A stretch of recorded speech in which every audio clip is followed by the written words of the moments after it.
naglalakad po kami ni Madam. Yan. Yan po, naglalakad po Biniblog kami lang ni ni Madam. Madam. Po. Papailig ko lang sa mga katrabaho. Yan. Ang ganda ng ano ni Madam.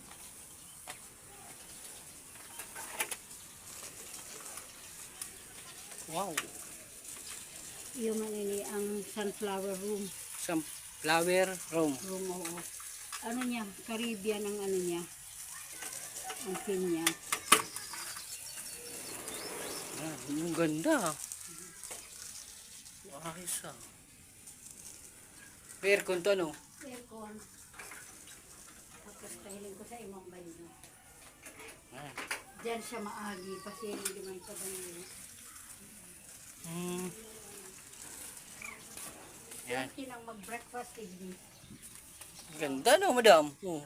Ano alam nila si Tukawan kasi ang banyo. Yan. Ini kung gusto mong tahimik,